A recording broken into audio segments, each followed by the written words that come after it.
Selesai ditetapkan sebagai tersangka, oknum Satpol PP yang menganiaya pemilik kafe di Kabupaten Goa dijemput polisi. Tersangka dijemput polisi untuk diperiksa lebih lanjut.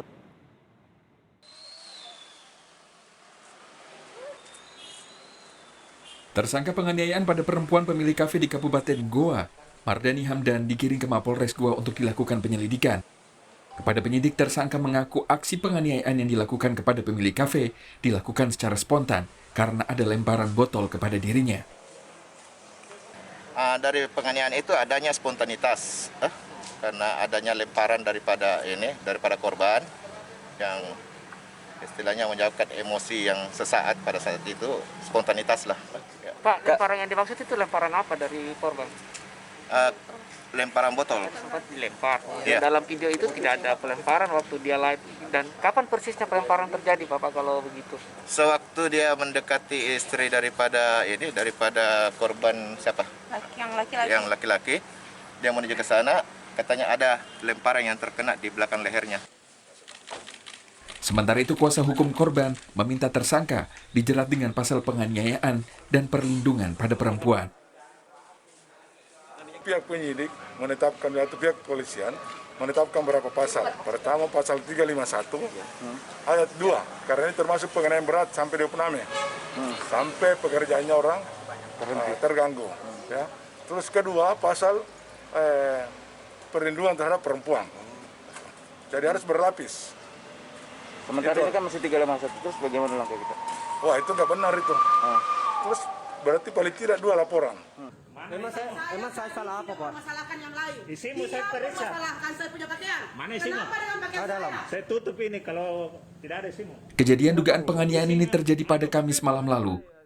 Oknum Satpol PP Mardani Hamdan yang sedang memberi penyuluhan PPKM Mikro terlibat cekcok dengan pemilik kafe. Kafe dalam keadaan sepi tanpa adanya pengunjung. Namun cekcok terjadi saat pemilik kafe tersinggung dengan petugas yang mempertanyakan pakaian yang dikenakan. Pasangan suami istri ini menolak permintaan maaf dari tersangka. Pasangan ini mengapresiasi permintaan maaf Bupati Goa yang mengecam aksi kekerasan bawahannya. Namun keduanya tetap memilih menempuh jalur hukum. Apa yang terjadi di Goa mendapat perhatian dari Presiden. Presiden meminta petugas di lapangan dapat bersikap tegas dan santun saat bertugas.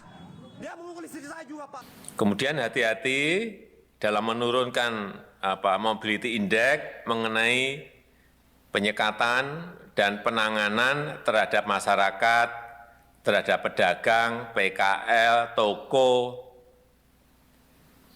Saya minta kepada Polri dan juga nanti Mendagri kepada daerah agar jangan keras dan kasar,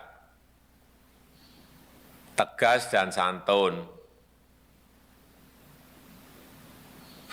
Sambil sosialisasi memberikan ajakan-ajakan sambil bagi beras. Itu mungkin bisa sampai malahan pesannya. Atas insiden di Goa ini, Kementerian Dalam Negeri juga mengeluarkan 3 instruksi untuk Satpol PP, yakni bersikap profesional humanis dalam pelaksanaan PPKM, aktif melakukan evaluasi, dan membantu masyarakat yang kesulitan secara ekonomi dengan memberikan bantuan sembako sesuai kondisi keuangan daerah. Tim Liputan, Kompas TV.